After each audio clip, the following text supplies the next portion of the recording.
मैं जी भर जिया मैं मन से मरूं, लौट कर आऊंगा कूच से क्यों डरूं। शत शत आघातों को सहकर जीवित हिंदुस्तान हमारा, जग के मस्तक पर रोली सा शोभित हिंदुस्तान हमारा। હિન્દુસ્તાનનું ગૌરવગાન કરનાર આપણા અટલ અને ભારતના ખરા રત્ન આપણને અંતિમ વિદાયની પંક્તિઓ પણ આપતા ગયા છે।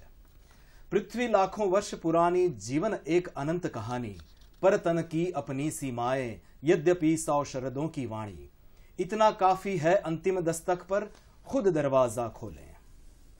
આપણી સાથે છે વરિષ્ઠ પત્રકાર અને અભ્યાસુ રાજકીય વિશ્લેષક દેવેન્દ્રભાઈ પટેલ અને અમદાવાદ મ્યુનિસિપલ કોર્પોરેશનના પૂર્વ મેયર તથા જનસંઘના સંગઠન મંત્રી રહી ચૂકેલા શ્રી પ્રફુલભાઈ બારોટ, જેમની સાથે આપણે રાષ્ટ્રપુરુષ સ્વર્ગસ્થ વાજપેયી સાથેના વિશેના સંસ્મરણો તાજા કરીશું। આપ બંનેનું સ્વાગત છે। દેવેન્દ્રભાઈ, અટલજીનું એ યાદગાર વક્તવ્ય જે એમણે સંસદમાં આપેલું, સત્તાનો ખેલ તો ચાલતો રહેશે, પાર્ટીઓ બનશે તૂટશે, સરકારો આવશે જશે, આ દેશ રહેવો જોઈએ, આ દેશનું લોકતંત્ર બની રહેવું જોઈએ। ભારતનો આત્મા અટલજીની માત્ર કવિતામાં નહોતો, એમના કર્મમાં પણ હતો। એ આપણે સૌએ જોયું, સમગ્ર દેશે જોયું। આપને શું લાગે છે? હું માનું છું કે જો અટલજીના વ્યક્તિત્વને જોવામાં આવે કે જે રીતે આપે કહ્યું કે પાર્ટી બનેગી, પાર્ટી બિગડેગી, સત્તા થશે, સત્તા જશે, હું માનું છું કે આ દેશની રાજનીતિમાં આવનારી અનેક વ્યક્તિઓને છેલ્લા 50 વર્ષથી મેં એક જુદા જુદા દ્રષ્ટિકોણથી જોઈ છે।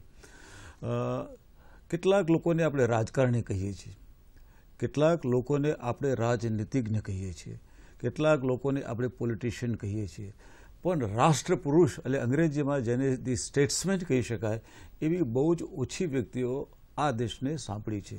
શરૂઆતમાં જ્યારે નહેરુ રાજનીતિમાં આવ્યા ત્યારે એ સ્ટેટ્સમેન તરીકે એને લોકોએ ઓળખ્યા હતા અને એ પછી એ જે પ્રવાહ આગળ ચાલ્યો એ પ્રવાહમાં હું માનું છું કે વન ઓફ ધ બેસ્ટ સ્ટેટ્સમેન આપણા દેશના સૌથી શ્રેષ્ઠ રાષ્ટ્રપુરુષ જો આપણે ઇતિહાસ તરફ નજર નાખીએ તો એ અટલજી હતા। એનું કારણ એ હતું કે તમે એમના જીવનની શરૂઆતથી માંડીને એમના જીવનના અંત સુધીનો સમય જુઓ તો એમણે માત્ર ને માત્ર એ પબ્લિક લાઈફ માટે, એક જાહેર જીવન માટે એમને સમર્પિત કરી દીધો હતો। સુંદર એક એમના માટેની હું 4 પંક્તિઓ પણ મારી પાસે અત્યારે છે કે કુછ કાંટો સે સજ્જિત જીવન, પ્રખર પ્યાર સે વંચિત જીવન, નીરવતા સે મુખરિત મધુબન, પરહિત અર્પિત અપના તન મન। એટલે મેં મારું જે જીવનકાળ હતો એ જીવનકાળમાં પ્રણય એ વસ્તુઓથી હું દૂર રહ્યો, કાંટાઓ પણ મારા આવ્યા, મધુબન પરથી પણ હું દૂર રહ્યો, મેં આખું મારું શરીર, મન અને તન એ રાષ્ટ્ર માટે અર્પણ કરી દીધું। આ એમની જે 4 પંક્તિઓ છે એ 4 પંક્તિઓ મને ખૂબ જ સ્પર્શી ગઈ। આપે જે વાત કરી કે પાર્લામેન્ટમાં જે બોલ્યા કે પાર્ટી આએગી જાએગી, બનેગી બિગડેગી, આ વાતને એમણે પોતાના જીવનમાં ઉતારી। મને ખબર છે કે 3 વખત વડાપ્રધાન બન્યા, એક વખત એ 13 દિવસ માટે બન્યા, 13 મહિના માટે બન્યા અને પછી પૂર્ણકાલીન બન્યા। જ્યારે એ સત્તા પરથી જવાનો સમય આવ્યો ત્યારે એમના ચહેરા પર કોઈ વિષાદ નહોતો। आज मैं त्याग पत्र देने जा रहा हूं, જે રાષ્ટ્રપતિને ત્યાગ પત્ર આપવા જતા પહેલા જે તાકાતથી એમણે કીધું, આપણે જોઈએ છીએ કે જ્યારે માણસો રાજકારણમાં નિવૃત્ત થઈ જતા હોય છે કે સરકારમાંથી ઉથલી પડતા હોય છે ત્યારે એમના ચહેરા પર વિષાદ ઘેરાયેલો હોય છે। વાજપેયીજી એ સ્થિતપ્રજ્ઞ હતા, એમના એક સ્થિતપ્રજ્ઞ હતા, સ્થિર બુદ્ધિના હતા અને શ્રેષ્ઠ પાર્લામેન્ટેરિયન પણ હતા। હું માનું છું કે એમના જેવા રાષ્ટ્રપુરુષ આ દેશને મળવા મુશ્કેલ છે। દેવેન્દ્રભાઈ, આપે બહુ મહત્વની વાત કરી કે પહેલા માત્ર 13 દિવસ, પછી 13 મહિના અને પછી 5 વર્ષ પાછા સત્તામાં આવ્યા।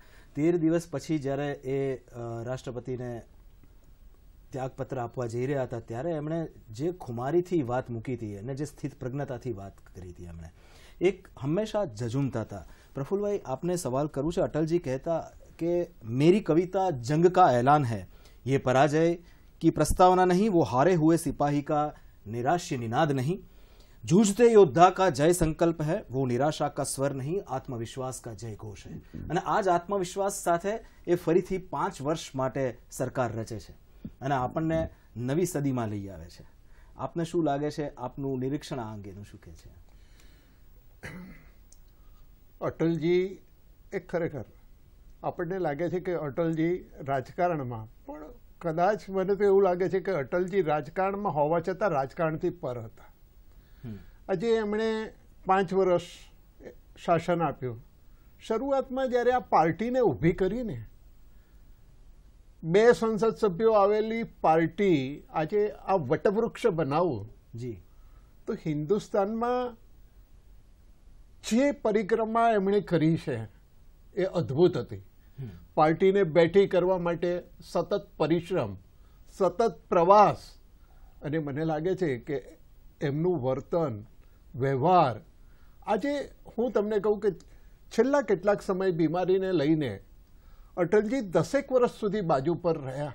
સામાન્ય રીતે એક્ટિવ રાજકારણમાં નહોતા, છતાંય આજે હિન્દુસ્તાનની અંદર લાખો એવા કાર્યકર્તાઓ પડ્યા છે કે જેની આંખમાંથી આંસુ વહી રહ્યા છે. એ જ બતાવે છે.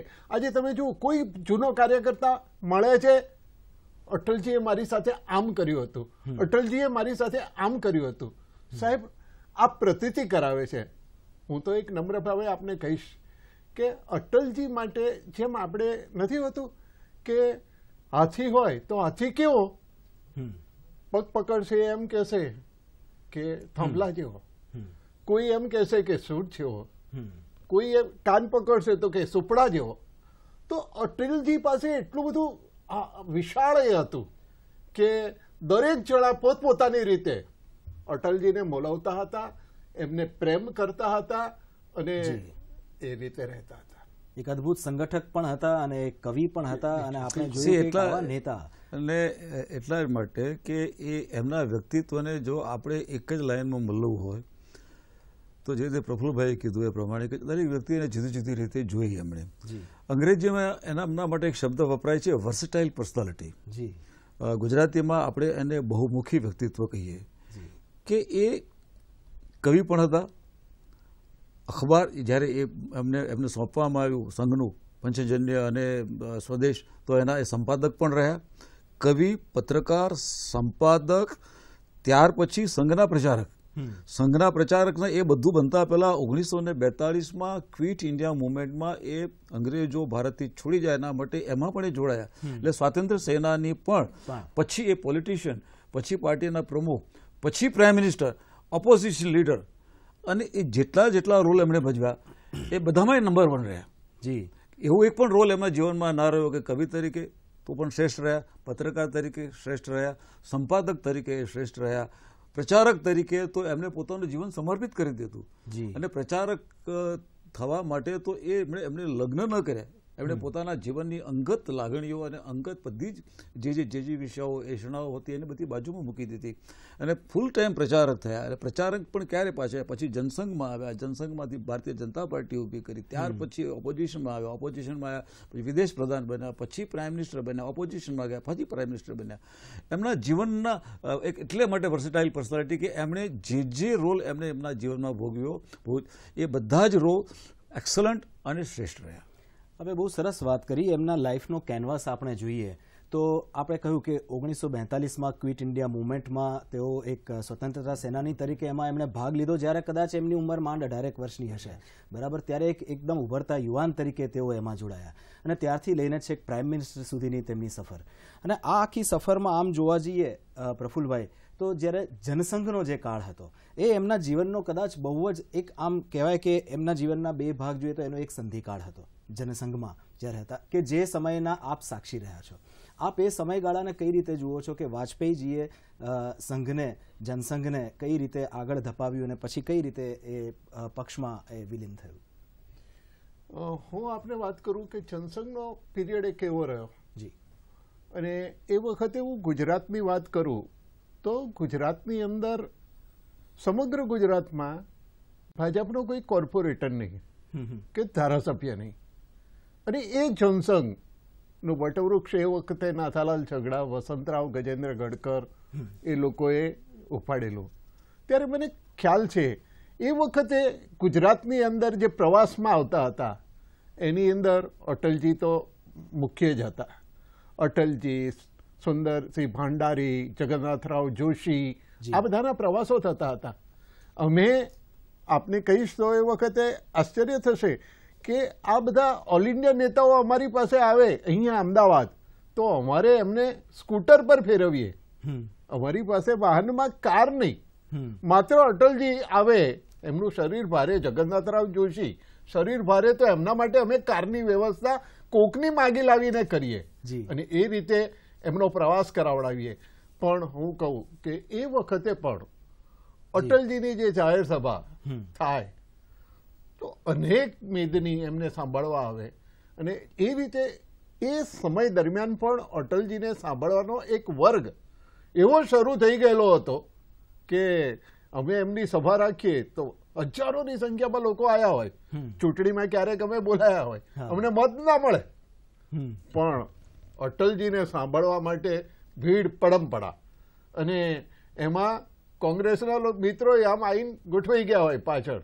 એટલે અટલજી જે પ્રવચન આપે, એમની વાણીમાં મીઠાશ અને જે રજૂઆત કરવાની છટા હતી, મને લાગે છે કે આ પ્રકારની છટા, આ પ્રકારનું વક્તવ્ય રજૂ કરવું, વક્તૃત્વ, એ મને લાગે છે કે ઈશ્વરની દેણ હતી કે આ અટલજી કરી શકે. એક જોવા જઈએ તો શબ્દ જ એમના માટે શસ્ત્ર હતું. એક લોકો સાથે જે સેતુ જે બંધાયો હતો, આપે કહ્યું કે લોકો ખાસ એમને સાંભળવા આવતા, પછી બીજી કોઈ પક્ષના હોય તો પણ, એટલે એમને સાંભળવા એ પણ એક લાવો હતો. અને એ એમનામાં કંઈ એ જે એમને સહજ સ્ફૂર્ણા થતી હતી કે કયા શબ્દો, એટલા પ્રાણવાન શબ્દો એમના કે સાંભળીને લોકો મોટિવેટ થાય. એમાં હું એક વાત ઉમેરું, પ્રફુલભાઈ કીધી એ પ્રમાણે કે જનસંઘના દિવસોમાં વક્તૃત્વ કળામાં તો એ ખીલી ઉઠતા. જેવી રીતે સાહેબે કીધું એ પ્રમાણે ઘણા લોકો, હજારોની સંખ્યામાં માણસો આવતા, પણ પછી પાછી વાજપેયી જેવું કહેતા, લોક સુનને આતે હૈ લેકિન વોટ નહીં દેતે હૈ. આ શરૂઆતના દિવસો, આજે જનસંઘના દિવસોમાં. અને એમની વાતમાં હું એટલો ઉમેરો કરું કે અખિલ ભારતીય જનસંઘની જે સ્થાપના થઈ, એ સ્થાપનાનો પણ તેઓ એક હિસ્સો હતા. એ જયારે ભારતીય જનતા પાર્ટીની પહેલા જનસંઘ બન્યું અને એ વખતે 1951ની વાત છે. પછી 1954માં ડોક્ટર શ્યામાપ્રસાદ મુખર્જીની સાથે એ કાશ્મીરમાં એમણે પ્રવેશવા માટેનો એક જબરદસ્ત એક આંદોલન ચાલ્યું, અનશન ચાલ્યા, કારણ કે કાશ્મીરમાં પ્રવેશ પર કેટલાક પ્રતિબંધો હતા બિન નિવાસી અમુક લોકો માટે. તો એ અનશનમાં પણ જોડાયા અને એ એક ઐતિહાસિક અનશન હતા. અને 1957માં એ જનસંઘની ટિકિટ પર લડી અને પાર્લામેન્ટમાં આવ્યા. અને એ પાર્લામેન્ટમાં આવ્યા અને એમાં ઇન્ટરેસ્ટિંગ વાત એ છે કે એ તો એમની ઉંમર ખાલી એક વખતે હું માનું 30 કે 31 વર્ષની જ હતી. અને જવાહરલાલ નહેરુ એ વખતે દેશના વડાપ્રધાન હતા અને કોંગ્રેસની ભૂરકી આખા દેશમાં છવાયેલી હતી. એ વખતે ઓપોઝિશન જેવું કંઈ હતું જ નહીં, બીજેપી તો હતું જ નહીં, પણ જનસંઘ હતું. અને જનસંઘના જે રીતે પ્રફુલભાઈ કીધું એ પ્રમાણે માડે કે 2 સભ્યો અંદર બેસતા. અટલ બિહારી વાજપેયીજી નહેરુની ટીકાઓના નીતિઓના સખત ટીકાકાર પણ હતા અને એમણે સુંદર પ્રવચનમાં એ ટીકા કરી. એ વાજપેયીજીના યુવાનીના પ્રવચનથી એ પ્રભાવિત થયા. પ્રભાવિત થઈને નહેરુએ એક વખત એમને બોલાવીને પૂછ્યું કે અટલજી આપ કિસ રાજા કે રાજકુમાર હો? તો અટલજીએ કીધું કે મેં તો એક ગરીબ શિક્ષક કા બેટા હું. ત્યાર પછી એ આ કોન્વર્સેશન પછી નહેરુજીએ પોતાના મિત્રોને કીધું કે એ લડકા દેશ કા એક દિન પ્રધાનમંત્રી બનેગા. આ 1960ની વાત છે. 1960માં નહેરુજીએ કીધેલું કે આ યુવાન એક દિવસ આ દેશનો વડાપ્રધાન બનશે. એટલે જનસંઘના વખતમાં જ એમણે નહેરુને પણ પ્રભાવિત કર્યા હતા. એટલે એક નેતૃત્વના જે ગુણો અને જે એમની જે વક્તાની તરીકેની જે એમની સજ્જતા અને અટલજીનું વ્યક્તિત્વ જ એવું હતું, એવા ગુણો હતા, કેટલાય એમના ગુણો હતા કે વિરોધીઓ પણ એમની સામે ઝૂકી જાય, એમને આદર આપ્યા વિના રહી ના શકે. એટલે એમની જે મક્કમતા હતી તો સૌમ્યતા પણ હતી. એમના કેટલાક જે આદર્શો હતા, સિદ્ધાંતો હતા, એ એમનું જે ચારિત્ર્ય બળ હતું એ એવું હતું કે લોકોને એમની સામે ઝૂકવું પડે, એમને માન આપ્યા વગર. એવી કેટલી પણ ઘટનાઓ હશે જેને આપ કદાચ યાદ કરીને જણાવી શકો. આપે રાજનીતિકની જે વાત કરી, હું આપને ઉદાહરણ આપીશ કે કેશુભાઈ અમારા ત્યાં ઓપોઝિશનમાં અમારું એક નાનકડું ગ્રુપ, એક વખત અટલજીને અમદાવાદ આવવાનું હતું અને આગલા જ દિવસે વિધાનસભાની અંદર અમારા લોકોએ વિરોધ કર્યો, ધસી ગયા. બીજે દિવસે આ છાપામાં ન્યૂઝ, અટલજીનું અમદાવાદ આવવું, અને એમણે પ્લેનમાં વાંચ્યું હશે કે દિલ્હીથી નીકળતા વાંચ્યું હશે કે ભાજપના ધારાસભ્યોએ એસેમ્બલીમાં ગરબડ કરી. આપને આશ્ચર્ય થશે, હું એરપોર્ટ પર એમને લેવા ગયેલો, અમે કેટલાક લોકો લેવા ગયેલા. પ્લેનમાંથી ઉતરતાની સાથે નીચે પગ મૂક્યો અને જે અમારા ધારાસભ્ય આ તે વડીલો હવે બધા જોડે હતા, સીધું એમણે બધાને આમ ખખડાવે એ રીતે કહી દીધું, તમે શું માંડી છે આ ગુજરાતમાં? બધા સમજે નહીં કે આ કેમ આવું એકદમ આ પ્રકારનું અમને ઠપકો આપવા માંડ્યા. તો કહે છે કે તમે બધા શું કરો છો આ એસેમ્બલીની અંદર, આ પ્રકારે તમારું વર્તન. બીજી કોઈ ચર્ચા કરીને પ્લેનમાંથી ઉતરતાની સાથે આ મુદ્દો અમારા કેટલાક લોકો ડિફેન્સમાં કે અટલજી ऐसा मुझे कुछ नहीं सुनना है, ये गलत है, उन्होंने क्या किया वो मुझे नहीं सुनना है, तुमने ये गलत काम किया है. અને પછી જ્યારે ચર્ચા કરી ત્યારે એમણે કીધું કે તમે ગૌરવ જાળવો. તો આવા આગ્રહી કે તમે અધ્યક્ષના ડાયસની આગળ તમે જતા રહો, એ એમને નહોતું ગમતું. આ એમની આ હાઈટ હતી એમની. જી દેવેન્દ્રભાઈ, આપનો તો પત્રકારત્વનો આટલો દીર્ઘ અનુભવ છે. દેશ વિદેશના અનેક રાજકીય નેતાઓના જીવનનો, એમના કાર્યોનો આપે બહુ ઊંડાણથી અભ્યાસ કર્યો છે, એનાલિસિસ કર્યું હશે. અત્યારના વાજપેયીજીના સમકાલીન નેતાઓ હોય કે પછી એમની પહેલાના પૂર્વ નેતાઓ હોય, એ બધામાં અટલજી કઈ રીતે અલગ તરી આવે છે? હા, it's very important question. See, રાજનીતિમાં અનેક પ્રકારના માણસો છે. જી, જે લોકો માત્ર રાજનીતિ કરવા આવ્યા છે, બધી જ પોલિટિકલ પાર્ટીઓમાં, બધી જ દુનિયામાં, આખા દેશમાં નહીં, આખા વિશ્વના બધા દેશોમાં, કે કેટલાક લોકો માત્ર રાજનીતિ કરવા આવે છે, કેટલાક લોકો રાજકારણને ધંધો સમજીને આવે છે, કેટલાક લોકો પોતાના પરિવારવાદને આગળ વધારવા માટે આવે છે, કેટલાક લોકો દેશ સેવા કરવા માટે આવે છે અને દેશ માટે ફના થઈ જાય છે. હું માનું છું કે અટલજી એ રાજનીતિમાં હોવા છતાં પક્ષીય રાજકારણથી એ ઉપર હતા. એમણે પોતાની પાર્ટીના સિદ્ધાંતોમાં માનતા હતા, પાર્ટીની ડિસિપ્લિનમાં પણ રહેતા હતા. એ હિન્દુવાદથી આરંભ શરૂ કરીને એ ઉદારવાદ, રાષ્ટ્રવાદ સુધીનો એમનો જે રાજકીય વિકાસ, એમનો જાહેર જીવનનો વિકાસ છે, એ અદ્ભુત છે. બધી જ પોલિટિકલ પાર્ટીઓના જ્યારે નેતાઓ પોતાની પાર્ટીની લાઇનની વાત આવે ત્યારે એ પોતાની એક સંકીર્ણ વિચારધારામાં એ સંકોચાઈ જાય. વાજપેયીજી એની ઉપર જઈને એ એવી કક્ષાએ ખીલી ઉઠ્યા કે એ વિપક્ષનો પણ આદર કરતા હતા, વિપક્ષના વ્યક્તિઓને પણ નારાજ થતા હોય તો એમને બોલાવીને એમની સાથે ચર્ચા કરતા હતા અને પોતે ઘણી વખત કહેતા કે મુझे રાજનીતિ છોડની હૈ લેકિન રાજનીતિ મુझे નહીં છોડતી. કહેવાનો મતલબ કે એમને કોઈ સત્તા માટે આવ્યા નહોતા, પૈસા માટે આવ્યા નહોતા, પરિવારવાદ માટે નહોતા આવ્યા. એમણે પોતાનું જીવન એક આ દેશની સેવા માટે સમર્પિત કરી દેવા માટે આવ્યા હતા. એટલે બીજા બધા રાજકારણીઓ કરતા એમણે કદી પોતાના કોઈ સગાને ટિકિટ અપાવી નહીં, કે કદી પોતાના નામે કે પોતાના સગા સંબંધીઓના નામે કોઈ પણ પ્રકારના કોઈ કોન્ટ્રાક્ટ લીધા નહીં, કે એ બધાથી એ પર રહ્યા. અને જ્યારે પણ એમને એમ પોતાને એમ લાગ્યું કે મારે પાર્ટીની લાઇનની ઉપર જઈને પણ વિચારવું છે, તો એમણે એ વિચાર્યું અને એના કારણે એ માત્ર કોઈ એક જ ધર્મના કે એક જ કોમના નેતા તરીકે જાણીતા નહીં બન્યા. એ હિન્દુઓમાં પણ સ્વીકાર્ય રહ્યા, મુસ્લિમોમાં પણ સ્વીકાર્ય રહ્યા, પારસીઓમાં પણ સ્વીકાર્ય રહ્યા, ખ્રિસ્તીઓમાં પણ સ્વીકાર્ય રહ્યા અને દલિતોમાં પણ સ્વીકાર્ય રહ્યા. એમના વિદાય પછી આ દેશનો એક પણ માણસની આંખમાંથી આંસુ ના આવ્યું હોય કે એને કરુણા ન થઈ હોય એવો આ સમાજના, દેશના સમાજનો એક પણ વર્ગ નથી. હું માનું છું કે આવું આ પ્રકારનું ઉદાત્ત, ઉત્કૃષ્ટ અને અદ્ભુત વ્યક્તિત્વ આ દેશને અટલજી સિવાય બીજું કોઈ આપી શકે નહીં. અટલજીની એક કાવ્ય પંક્તિ છે, सूर्य एक शक्ति है जिसे जुटलाया नहीं जा सकता मगर ओस भी तो एक सच्चाई है. તેમની બીજી એક કવિતા છે જેનું શીર્ષક છે પહેચાન. એમાં તેઓ લખે છે કે આદમી ન ઊંચા હોતા है न नीचा होता है न बड़ा होता है न छोटा होता है, आदमी सिर्फ आदमी होता है.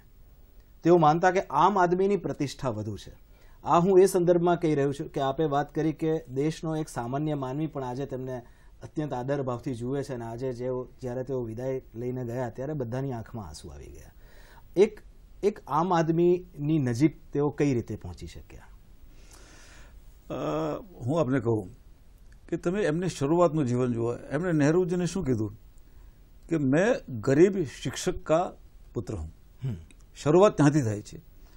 એ ગ્વાલિયરની હવે મજાની વાત એ છે કે પાછો એમનો જન્મ તો પાછો યુપીના એક એમના જે દાદા હતા એ આગ્રા પાસેના એક યુપીના બટીસર ગામના હતા જી. પણ એમના પછી દાદા ગ્વાલિયર જઈને વસ્યા. ગ્વાલિયર જઈને વસ્યા પછી એમના પિતા બી ત્યાં જન્મ્યા. એમના પિતા પણ એક શિક્ષક હતા અને ત્યાર પછી અટલજીનો જન્મ પણ ત્યાં થયો.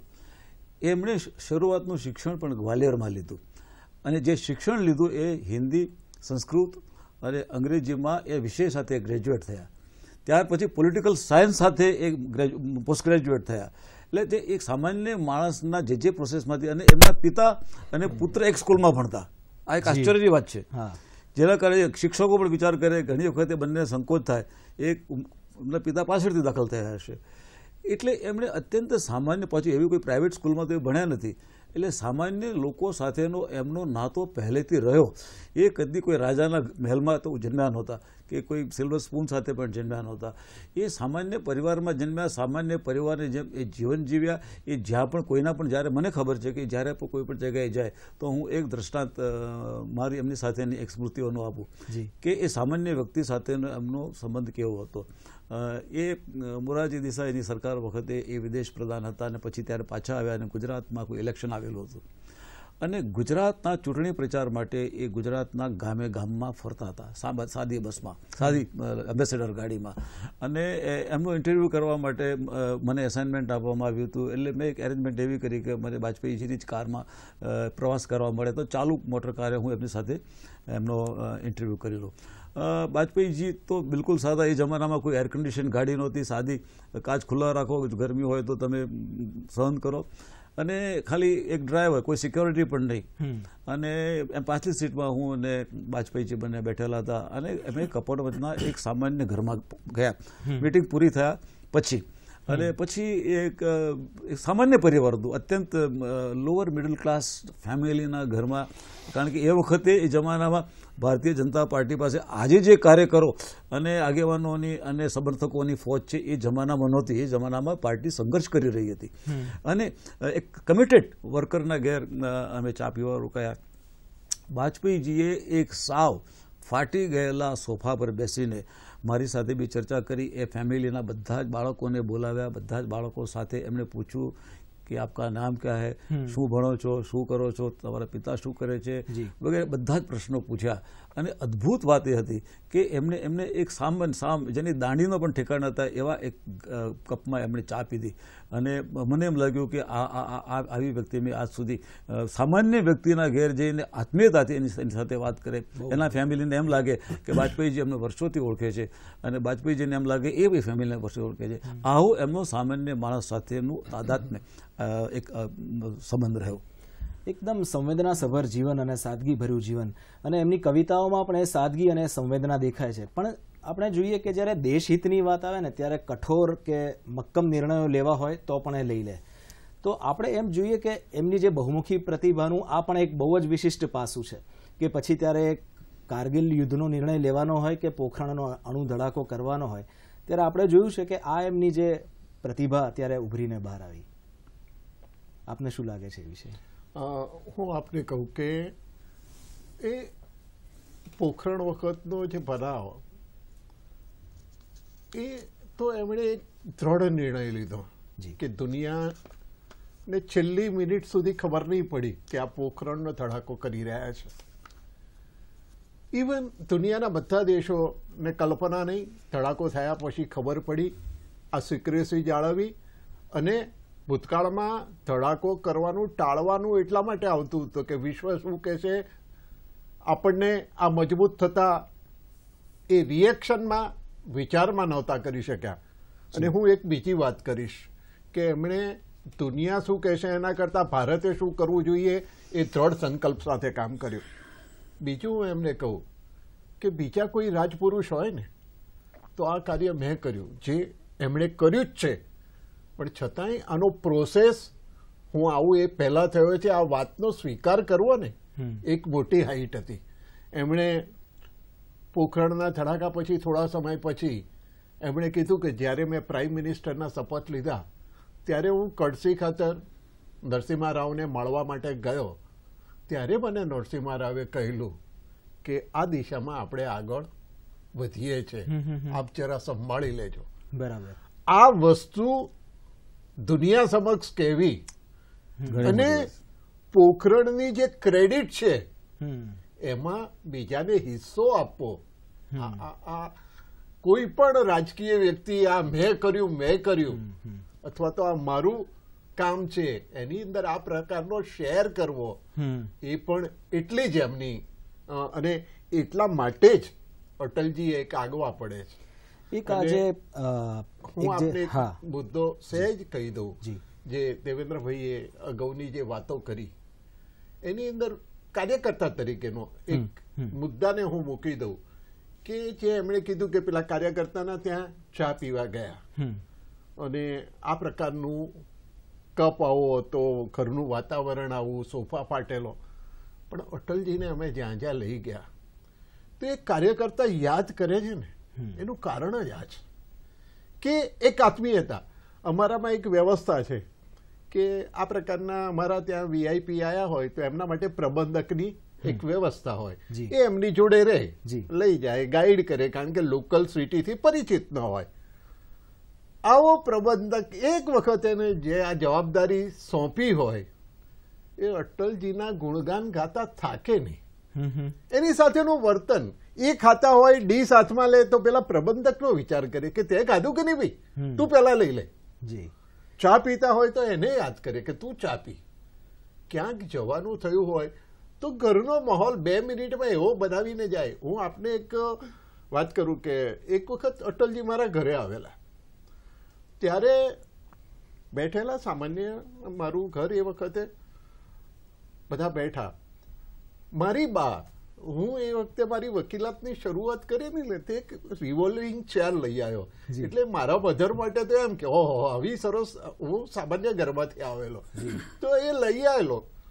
અટલજી આવેલા તો મારી મધરની ઈચ્છા એવી કે એમને અહીં બેસાડવા છે. એટલે એ ધીરે ધીરે આવીને કે અટલજી, એટલે પેલા મારા જેવા બીજા મારા કે બસ રહો તમે, આવું બધું ના કહેવાય એમ, એ રીતે અમને રોકવાનો પ્રયત્ન કર્યો. પણ અટલજી જોઈ ગયા. અટલજી કે માતાજી ક્યાં કહેના ચાહતી હે? તો એને કીધું, બોલાયા એટલે એમણે તો કહી દીધું કે મારી ઈચ્છા એવી છે કે તમે આ ખુરશીમાં થોડું બેસો, કારણ કે આ મારો દીકરો લાવ્યો છે. સાહેબ, અટલજી ઉભા થઈ જાય, બેસે અને કે અબ મેં यहाँ नाश्ता करूंगा, अब खुश हो, એ તરીકે જ્યારે રિએક્ટ કરે અને આમ એ કરે ત્યારે મને એમ લાગે છે કે આ બધાના એકદમ જે હાજર રહેલા, હવે આ પ્રસંગને કોણ ભૂલી શકશે? બહુ સાચી વાત કહી આપે. તો આવા પ્રસંગો દરેક કાર્યકર્તાના ઘરે બનેલા છે અને એને આજે લોકો વાગોળી રહ્યા છે. બહુ મહત્વની બંને ઘટનાઓ આપણે કહીએ, એ એમની સાદગી, સાલસતા, નિખાલસતા, અને જે અગાઉ એક ઉદાહરણ આપણે આપ્યું કે એમાં એમની સચ્ચાઈ, એમની પ્રામાણિકતા, બરાબર, કે એમણે ક્યારેય પોતાના સિદ્ધાંતો સાથે, આદર્શો સાથે, મૂલ્યો સાથે બાંધછોડ ના કરી. એક મૂલ્યનિષ્ઠ રાજકારણી તરીકે, રાજનેતા તરીકે એમણે જે પોતાની છબી ઊભી કરવામાં એમણે જે પણ ત્યાગ અને બલિદાન પણ આપ્યા આટલા બધા, એ ખરેખર કદાચ બહુ જ દુર્લભ ઘટના છે આજના સમયમાં. તો એક મૂલ્યનિષ્ઠ નેતાનું જે એક ઉત્તમ ઉદાહરણ જે આપણે કહીએ, તો પછી એના માટે ભલે 13 દિવસ પછી એમની સરકાર ગઈ, જતી હોય તો જ ભલે જાય, એ ધારત તો ઘણી બાંધછોડ કરી શકત સત્તા માટે, પણ એમણે કોઈ એવી બાંધછોડ ના કરી. આપને શું લાગે છે આ ઘટનાને આપ કઈ રીતે જુઓ છો? આપે જે પ્રશ્ન કર્યો ને બહુ સુંદર દેવેન્દ્રભાઈ, આપને પણ ખ્યાલ છે એ વખતે એમણે બહુ સ્પષ્ટ કીધું હતું. જી, बाजार में माल बिकता था लेकिन खरीदने वाला उस टाइम पे नहीं था. એટલે એમ કે અમે આમાં પડ્યા જ નહીં. નહીં તો તમે જુઓ કે 13 દિવસ પછી હારે, બીજી વખત એકમતથી સરકાર જાય, એકમત મેનેજ ન કરી શકાય. પણ નહીં, સરકાર જાય તો જાય, પણ આ પ્રકારની જે અત્યારે આપણે કેટલુંક જોઈએ છે કે ખરીદ પરોખ ચાલે છે, આ ચાલે છે રાજકારણની અંદર, આ એક મોટી ચર્ચાનો વિષય છે કે ખરીદ પરોખ આ તે વખતે એમણે આ કોમેન્ટ પણ કરી હતી કે બજાર મેં માલ બિકતા था लेकिन खरीदने वाला नहीं था. તો એ વખતે એમ કે અમારી સરકાર જતી રહે પણ કોઈને પરચેસ કરીને લાવવો, લોભ લાલચ આપીને આ લાવવા, એ બિલકુલ જે સિદ્ધાંતની વાત સરકાર જાય તો જાય. અને આમાં હું એક વાત ઉમેરું, પ્રફુલભાઈ જે કીધું એ કે સરકાર જાય તો જાય, પણ સરકાર ગઈ એટલે એ પ્રાઇમ મિનિસ્ટર હતા અને પછી એમની સરકાર ઉથલી ગઈ કારણ કે એમની પાસે આંકડો નહોતો. પછી એના થોડાક જ દિવસ પછી એ એક સ્કૂલના કાર્યક્રમમાં ગયા અને સ્કૂલના વિદ્યાર્થીઓને જ્યારે કાર્યક્રમ પૂરો થયો, એમણે પ્રવચન પૂરું થયું પછી 1000 રૂપિયાનો ફાળો લખાવ્યો અને બાળકોને કીધું બસ मैं इतना ही लिखा सकता हूँ, क्या करूँ, तुम्हारे मामा की नौकरी चली गई. સી એટલે જરા પણ ઘમંડ નહીં, બાળકોને પણ કીધું હવે હું પ્રાઇમ મિનિસ્ટર નથી, મારી નોકરી જતી રહી છે, મારીથી આનાથી વધારે પૈસા આપી શકાય તો આવા સ્થિતિ પ્રજ્ઞ હતા. એમને પ્રાઇમ મિનિસ્ટરશીપ મળી કે ના મળી એટલે કઈ પણ બાળકો આગળ પણ આટલી જ પ્રામાણિકતાથી, નિખાલસતાથી અને નિર્દોષ ભાવે વાત કરતા હતા. આમ જોવા જઈએ તો એમના જીવનમાં બહુ જ અપ્સ એન્ડ ડાઉન્સ આવ્યા, બહુ જ સંઘર્ષરત જીવન એ રીતે રહ્યું. એમની કવિતામાં પણ છલકાય છે, आओ फिर से दिया जलाएं भरी दोपहरी में अंधियारा, सूरज परछाई से हारा, अंतर तमका नेह निचोड़े बुझी हुई बातें सुलगाएं, आओ फिर से दिया जलाएं.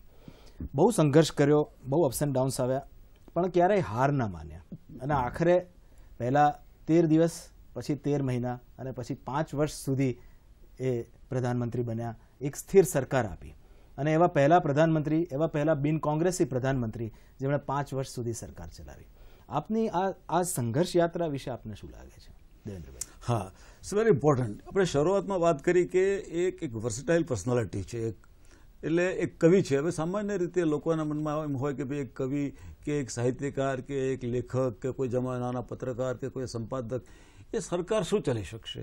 રુજુ એક મુલાયમ હૃદયનો માણસ હોય, સહેજ ગભરું હોય, સહેજ ડરપોક હોય, શું કરી શકશે? આવી લોકોના મગજમાં એક ગ્રંથિઓ હોય છે. પણ આ બધી જ ગ્રંથિઓને અટલજીએ ખોટે પાડી. આ એક એવા કવિ હતા કે જેમણે પ્રચારક તરીકે પોતાની જાતને તૈયાર કરી અને એક કવિ હતા અને લાહોરની બસ યાત્રા લઈને ગયા અને જ્યારે જનરલ મુશર્રફે એમની સાથે દગો કર્યો ત્યારે અને કારગિલમાં જ્યારે ઘૂસણખોરી કરી ત્યારે આ જ અટલજીએ કહ્યું કે અબ આર પાર કી લડાઈ હોગી, અને પછી એ પાકિસ્તાનના દાંત ખાટા કરી નાખવાનું કામ પણ વાજપેયીજીએ જ કર્યું હતું. આ જ અટલજી કે એમને એમ લાગતા હતો કે ભાઈ હવે આ તો કવિ છે, એમણે જ પોખરણનો અણુ ધડાકો કરી અને ચાઇનાને પાકિસ્તાનને એક મજબૂત મેસેજ આપ્યો કે લુક હિયર, આ ઇન્ડિયાની એક તાકાત છે, તમે કાંઈ પણ કરશો તો અમારી પાસે આ છે. અને સંઘર્ષમાં જે વાત કરી આપણે કે એમના જીવનમાં સંઘર્ષ કેવી રીતે આવ્યો, તો જ્યારે તમે પોખરણનો અણુ ધડાકો કરો છો ત્યારે દુનિયાભરના લોકોને તમારી તાકાત વિકસી છે ગમતી નથી. સૌથી વધારે જો નારાજ હિન્દુસ્તાન પર કોઈ જો થયું હોય તો એ અમેરિકા હતું. અમેરિકાએ ભારત પર આર્થિક પ્રતિબંધો મૂક્યા, ભારતને તકલીફ આપવાની કોશિશ ખૂબ કરી. અટલજી મક્કમ રહ્યા. એમણે એ રાજનીતિજ્ઞ પણ હતા અને એક મુત્સદ્દી પણ હતા. એમણે પ્રેસિડેન્ટ બિલ ક્લિન્ટન સાથે બેક ચેનલ પોલિટિક્સથી કરતે એ અમેરિકાને મનાવ્યું અને 20 કે 22 વર્ષ પછી અમેરિકાના પ્રેસિડેન્ટ બિલ ક્લિન્ટનને ભારત લાવવાનો જો કોઈ યશ જતો હોય તો એ અટલજીને જાય છે. એટલે એ માત્ર કવિ નહોતા, એ હાઈ હેડેડ પણ હતા અને જરૂર પડી તો પાકિસ્તાનને એમને જડબે સલાક જવાબ પણ આપ્યો. અને આ એક એવી વ્યક્તિ હતા કે જેમણે એક હિન્દુસ્તાનની રાજનીતિમાં એક નવો ચીલો ચાતર્યો. જ્યારે બી આપણા પ્રાઇમ મિનિસ્ટર ભૂતકાળમાં બહાર જતા હતા ત્યારે એ અંગ્રેજીમાં ભાષણ કરતા હતા. અટલજીએ એ સંયુક્ત રાષ્ટ્ર યુનોના મહાસમિતિમાં જઈને હિન્દીમાં પ્રવચન કર્યું અને આખી દુનિયાએ એની પ્રશંસા કરી.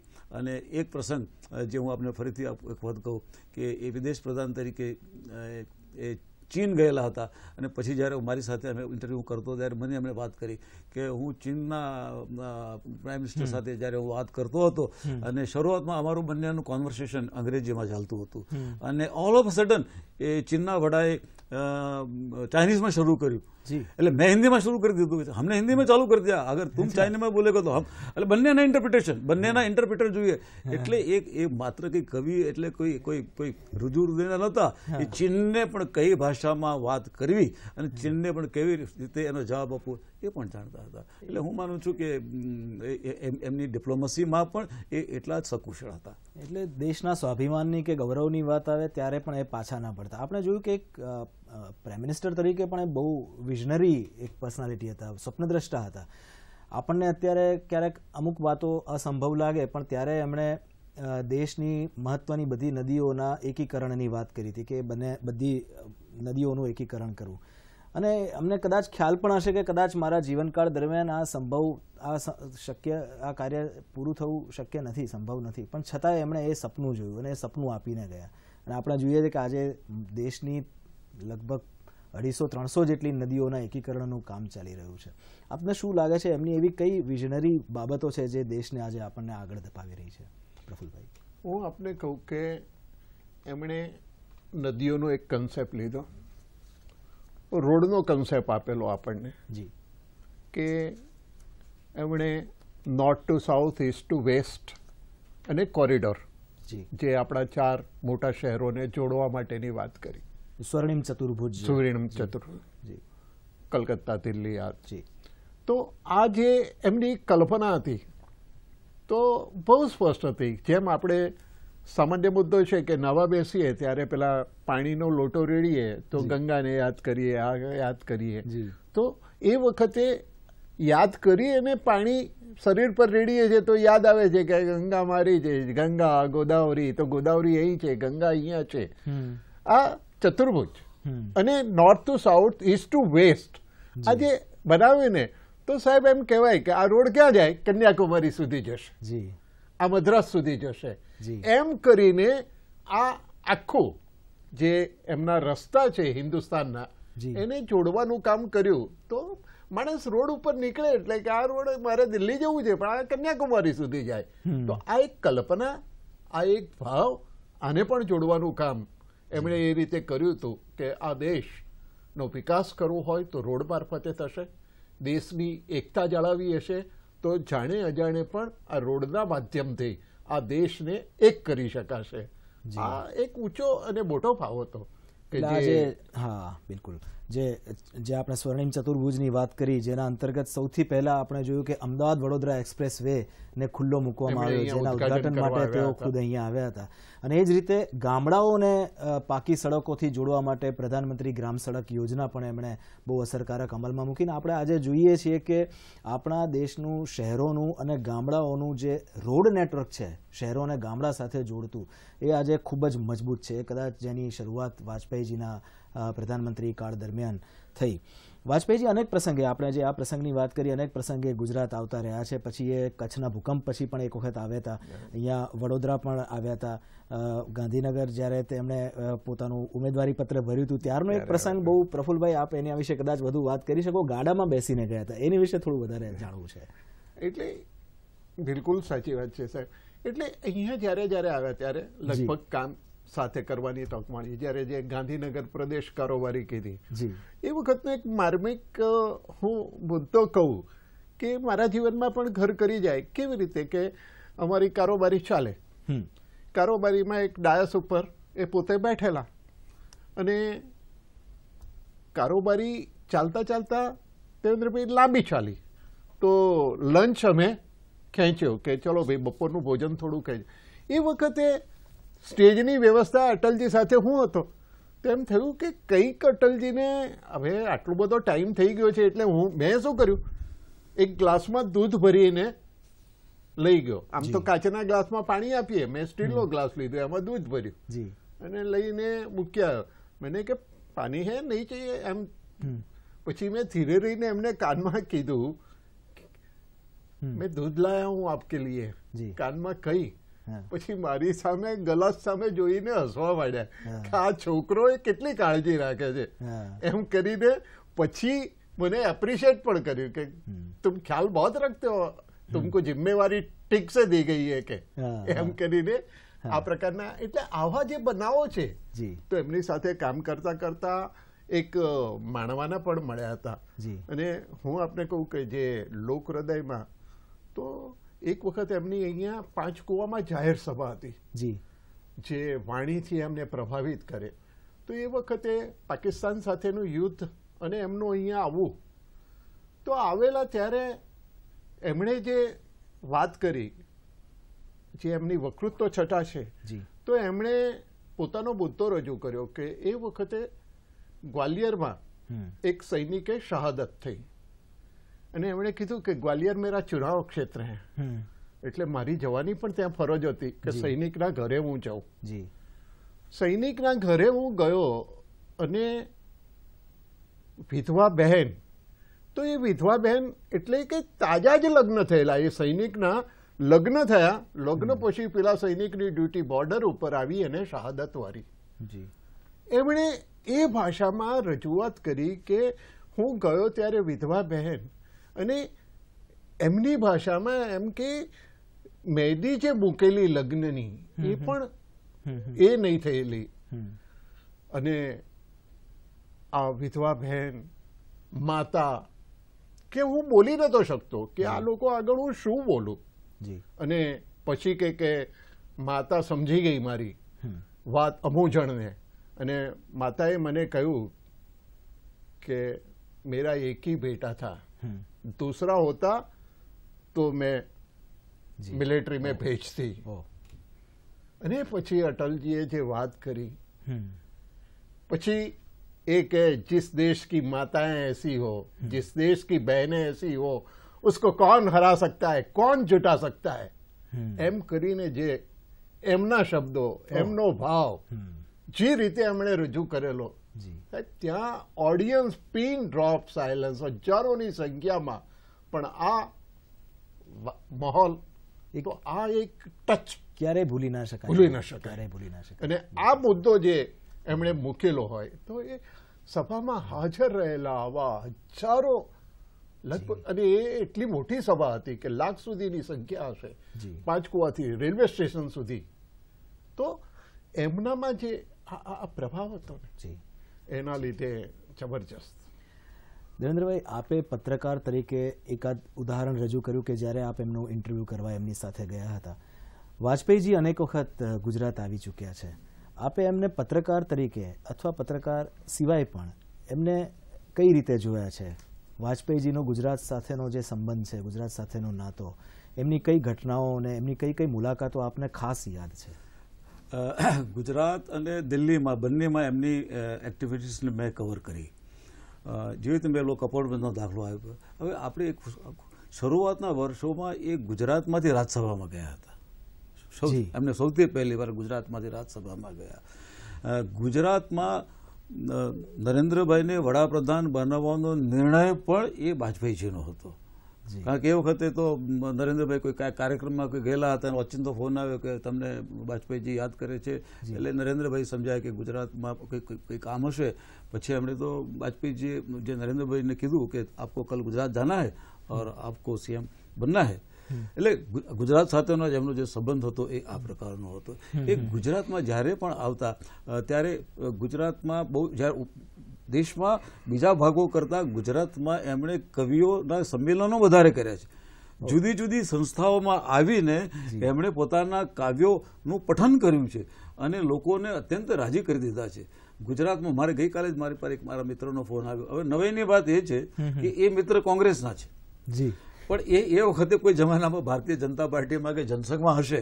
એટલે મેં જ્યારે મારા અખબાર માટે લખ્યું ત્યારે મને કહે કે દેવેન્દ્રભાઈ, તમને નવાઈ લાગશે કે એ જ્યારે પણ અમદાવાદ આવે કે ગુજરાત આવે ત્યારે મને ફોન કરે અને આશ્રમ રોડ પરની એક પર્ટિક્યુલર દુકાન કે વહાં સે આપ ફાફડા કર જલેબી લેકર આવો. અચ્છા. હા, અને એ દુકાનમાંથી એ ફાફડાને જલેબી લઈને જાય અને ફાફડાને જલેબી એ ગુજરાતમાં લોકો સાથે ગાય. ગુજરાતના સામાન્યમાં સામાન્ય અમદાવાદના કેટલાક કાર્યકરોના જેનો નામ હું નહીં આપું, એમના સામાન્ય મકાનોમાં, ઘરોમાં જઈને એમણે જાતે ત્યાં બેસીને એ જમ્યા છે. અને ખાવાના શોખીન, મીઠાઈના શોખીન, ગુજરાતના પેંડાના એ શોખીન, ફાફડા જલેબીના શોખીન, ઠંડીના એ શોખીન. એક એવો અદ્ભુત શોખ હતો. અને ગુજરાત સાથેનો એમનો સંબંધ એ જે ગુજરાતને જો સૌથી એમણે મોટામાં મોટી ભેટ આપી હોય તો ગુજરાતને વડાપ્રધાનમાં નરેન્દ્રભાઈને મૂકવાનો નિર્ણય પણ એમનો હતો. આ એમનો ગુજરાત પ્રત્યેનો વિશિષ્ટ લગાવ હતો. અને બીજી એક વાત, અગત્યની વાત એ કે જ્યારે આપણે અગાઉ વાત કરતા હતા કે ભાઈ વાજપેયીજીનું આ દેશમાં કોન્ટ્રીબ્યુશન શું, તો એ મારે 3 કોન્ટ્રીબ્યુશનનો ઉલ્લેખ કરવો છે. એક તો વાજપેયીજીના સમયમાં 14 વર્ષ સુધીના બાળકોને મફત શિક્ષણનો નિર્ણય લેવાયો. બીજું, વાજપેયીજીએ લાલ કિલ્લા પરથી ચંદ્રયાન મોકલવાની જાહેરાત કરી, સૌથી મોટી વાત. અને દૂરસંચારમાં એટલે કે ટેલિકોમ્યુનિકેશનમાં જે ક્રાંતિ લાવ્યા કે એક માત્ર સરકાર નહીં પ્રાઇવેટ કંપનીઓ પણ આવે, એનું પ્રાઇવેટાઇઝેશન પણ આવે, અને સરકારની કંપની એ પ્રાઇવેટ કંપનીઓ સાથે કોમ્પિટિશન કરે. એટલે એ જેવી રીતે હાઈવેઝ અને નદીઓની વાત આવી, પરમાણુ પ્રયોગની વાત આવી, શિક્ષણમાં સર્વશિક્ષા અભિયાન એમના જીવનમાં મોટું હતું. અને એમની વિરોધ કરવાની પદ્ધતિ પણ એક આગવી હતી. પેલી બળદગાડાની વાત કરી તો બળદગાડાની વાત એવી છે કે ઇન્દિરા ગાંધી એ જ્યારે વડાપ્રધાન હતા અને પેટ્રોલ અને ડીઝલના ભાવ વધારો જ્યારે જાહેર કરવામાં આવ્યો ત્યારે વાજપેયીજી બળદગાડું લઈ અને સંસદ ગયા હતા. ઓહ, એનો વિરોધ કરવા વિરોધ કરવા માટેની પણ એક બહુ જ અનોખી સિમ્બોલિક એક પ્રતિકાત્મક વિરોધ કરવા માટે એ બળદગાડામાં બેસી એમના મિત્રો સાથે ત્યાં છેક સંસદ ભવન સુધી ગયા હતા અને દેશના તમામ અખબારો એની નોંધ લઈ અને ઓછામાં ઓછું બોલી અને મોટો વિરોધ કર્યો હતો.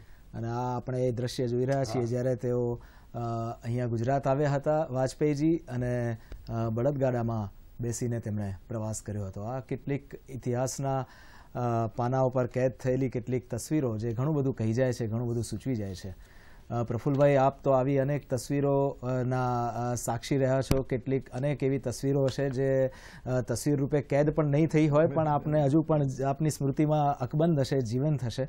પણ આ ખરેખર કેટલીક એવી અદ્ભુત ઘટનાઓ. આમાં હું બે વસ્તુ પણ ઉમેરું જી કે એ જ્યારે ગુજરાત આવ્યા ત્યારે સોમનાથના મંદિરના દર્શન કરવા પણ ગયા, દ્વારકાધીશના દર્શન કરવા પણ ગયા, કચ્છમાં આશાપુરા દેવીના દર્શન કરવા માટે પણ એ ગયા. એટલે એ ધાર્મિક વૃત્તિ એ પ્રાકૃતિક હતી, એ કોઈ બનાવટી કે કૃત્રિમ નહોતી. એટલે એ આવતા ત્યારે ગુજરાતના જાણીતા એ મંદિરોમાં એ દર્શન કરવા માટે પણ ગયા. જી પ્રફુલ્લભાઈ, આપણે અટલજીના વ્યક્તિત્વને જોઈએ તો એમના વ્યક્તિ તરીકેના ગુણો જોઈએ કે એક કવિ તરીકેના ગુણ જોઈએ, એક સંગઠક તરીકેના ગુણ જોઈએ કે પ્રાઇમ મિનિસ્ટર તરીકેના? એમના જીવનની સૌથી એવી 5 મહત્વની વાત એમના વ્યક્તિત્વ વિશેની કહો કે એમના જીવનની, કે જે એમને અટલ બનાવે છે.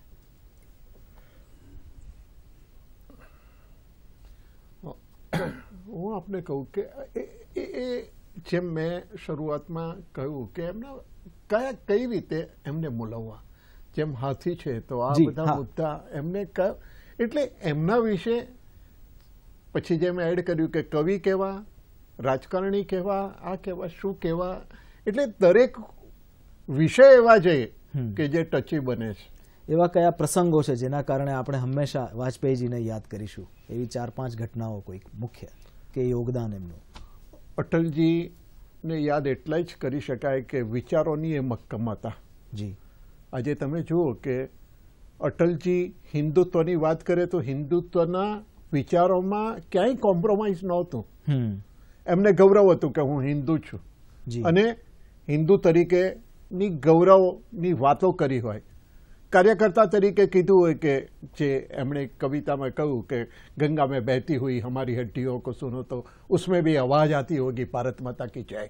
જી, તો રાષ્ટ્રવાદ હોય, હિન્દુત્વ હોય, અને આ બધા મુદ્દા હોવા છતાં હિન્દુત્વનો મુદ્દો હોય અને છતાંય એમ કહેવાય કે પાકિસ્તાનની અંદર કોઈક એમ કહે કે અહીંયાથી જો ઇલેક્શન લડે તો એ વજીરે આઝમ બની શકે. જી, તો કહેવાનો મતલબ કે આ એમની શક્તિ હતી. જી, પોતે ચુસ્ત હિન્દુત્વ છે, પણ મુસલમાનોને પણ લાગે કે આ માણસ અમારા ત્યાં પ્રાઇમ મિનિસ્ટર બને તો સારું. આ એમની હાઈટ હતી. આ બધાથી ઉપર ઉઠીને એક એવું અને તમે એમની જે વિચક્ષણતા હતી, જેમની વક્તૃત્વ શૈલી હતી, એને સમજવા માટેનો હું એક નાનકડો એક્ઝામ્પલ આપું. જી જી. દિલ્હીમાં એક મહિલા પત્રકારે અટલજીને એક પ્રશ્ન પૂછ્યો कि अटल जी आपने शादी क्यों नहीं की? अटल जी तो हाजिर जवाब ही था. अटल जी कीधु कि आदर्श पत्नी की खोज में. પછી મહિલા પત્રિકારે બીજો પ્રશ્ન પૂછ્યો, નહીં મિલી ક્યા?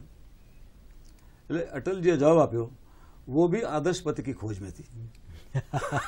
એમનું હાજર જવાબીપણું અને આન્સર ધીસ ક્વેશ્ચન. જી જી, કેટલું એક ગંભીર બાબતને કેટલું લાઈટ કે હું આદર્શ પત્નીની ખોજમાં હતો અને એ આદર્શ પતિની ખોજમાં હતો. અમારા માટે અશક્ય બન્યું. This is how use to reply to the journalist. અને એ બી હસતા હસતા. દેવેન્દ્રભાઈ, અટલજીના જવાથી આપણને જાણે લાગે છે એક યુગ અસ્ત પામ્યો, પણ તેઓ હંમેશા આપણને એક ભારતીય રાજનીતિના એક ધ્રુવતારક સમાન રહેશે. આપણને અગાઉ હવે રાજનીતિમાં અત્યારના જે પણ અન્ય નેતાઓ છે કે આવનારી નવી પેઢી માટે તેઓ એક હંમેશા માર્ગદર્શક બની રહેશે. આપને શું લાગે છે કે નવી પેઢી માટે એમનો શું સંદેશ હોઈ શકે એમના જીવનમાંથી? બિલકુલ, હું માનું છું અટલજી એ એમના વ્યક્તિત્વ, એમના જીવન અને એમના કાર્ય દ્વારા, જેમ ગાંધીજીએ કીધું કે મારું જીવન એ જ મારો સંદેશ છે, હું માનું છું કે એક ગાંધીજી પછી આ દેશમાં જે અનેક નેતાઓ હોય, આપણે કોઈ પોલિટિકલ પાર્ટીની વાત નથી કરતા, પણ અટલજી જેવું આખા દેશને સ્વીકારીએ, તમામ કોમોને સ્વીકારીએ, તમામ સંસ્કૃતિઓને સ્વીકારીએ, તમામ ભાષાઓની વ્યક્તિઓને સ્વીકારીએ. કારણ કે આ દેશમાં 100 ભાષાઓ બોલાય છે, 100 જેટલી અલગ અલગ સંસ્કૃતિઓ છે, 100 જેટલા અલગ અલગ વેશભૂષાઓ છે, અનેક ધર્મો છે, અને એ બધાને સાથે રાખવા અને એ બધાથી પર રહીને સમગ્ર દેશ માટે એક રાષ્ટ્રવાદની ભાવના પેદા કરવાનું જે કામ અટલજીએ કર્યું છે, એવું આજ સુધી કોઈ નેતાએ નથી કર્યું. હું માનું છું કે નવી પેઢીને અટલજી હંમેશા યાદ આટલા માટે રહેશે કે દરેક માટે એ એક આઇકોન રહેશે, દરેક વ્યક્તિ માટે, દરેક બાળક માટે, દરેક આવનારા પબ્લિક લાઈફમાં આવનારા દરેક રાજકારણી માટે, દરેક યુવાન માટે, કે કોઈક દિવસે અમે અટલજી જેવા બનીએ. જેવી રીતે એક જમાનામાં કહેવાતું કે સરદાર પછી કોણ, કે નહેરુ પછી કોણ, તો એ પેઢી સમાપ્ત થઈ ગઈ. હવે આપણી પાસે આપણા આઇકોન તરીકે અટલજી છે. અને દરેક નવી પેઢી, હું નાના બાળકોને પણ પૂછતો હતો અને બધાને અટલજી ગમે છે. હું માનું છું કે નવી પેઢીમાંથી કોઈક અટલજીના જીવનમાંથી એક સારા પાઠ શીખીને એક આપણા આ 125 કરોડના દેશમાંથી આવનારા સમયમાં આપણને ફરી એકવાર એવું એક શક્તિશાળી, એક પ્રભાવશાળી પાત્ર આ દેશને મળી રહેશે. એમણે કહ્યું હતું કે ये देश कोई जमीन का टुकड़ा नहीं, एक जीता जागता राष्ट्र पुरुष है. આવી એક બહુ મહત્વની વાત એ માત્ર એમની કવિતામાં નથી, એમના જીવનમાં આપણને છલકતી જોવા મળે છે. પ્રફુલભાઈ, આપને શું લાગે છે કે આજના દેશના નવયુવાનોને, જ્યાં આજના દેશમાં આપણા 65% જેટલી વસ્તી યુવાનો છે, જેમના હાથમાં દેશનું ભવિષ્ય છે, પછી ભલે ગમે તે ક્ષેત્રમાં કેમ ન હોય, પણ અટલજીના એ કયા ગુણો જે એમને જીવનનું દિશા સૂચન કરશે, આપણા દેશને આગળ લઈ જશે? અટલજીએ જે વાત કરી છે કે કેન્દ્રમાં જે રાષ્ટ્રને રાખવાની વાત કરી છે, કોઈ પણ આજે એમણે સમગ્ર જીવન જે રીતે રાષ્ટ્રને સમર્પિત કર્યો, એમણે પાર્લામેન્ટમાં બહુ સરસ એક વખત પ્રવચન કર્યું હતું. એમણે કીધું હતું કે આ દેશની જે પ્રગતિ છે એ પ્રગતિમાં મારા સાયન્ટિસ્ટનો હાથ છે, મારા ખેડૂતોનો હાથ છે, મારા મજદૂરનો હાથ છે. તો આ પ્રકારે આજના યુવકે એ કોઈ પણ ફિલ્ડમાં હશે, એ વકીલ હોય, ડૉક્ટર હોય, આ હોય, પણ કેન્દ્રમાં જો ભારતને ધ્યાનમાં રાખી અને કામ કરશે તો પોતાની વ્યક્તિગત પ્રગતિ તો છે જ, પોતાની આર્થિક પ્રગતિ, પોતાની વ્યક્તિગત પ્રગતિની સાથે સાથે આ રાષ્ટ્રને એક મહાન રાષ્ટ્ર બનવામાં, શક્તિશાળી રાષ્ટ્ર બનવામાં આજનો યુવાન એ ઉપયોગી થશે. જી, અટલજીની આ અજર અમર પંક્તિઓ સાથે આ કાર્યક્રમ સમાપ્ત કરીએ. आदमी को चाहिए कि वो जूझे, परिस्थितियों से लड़े, एक स्वप्न टूटे तो दूसरा गढ़े, किंतु कितना भी ऊंचा उठे मनुष्यता का स्तर से न गिरे, अपने धरातल को न छोड़े, अंतर्यामी से मुंह न मोड़े. आदमी की पहचान उसके धन या आसन से नहीं होती, उसके मन से होती है. मन की फकीरी पर कुबेर की संपदा भी रोती है. नमस्कार. खूब खूब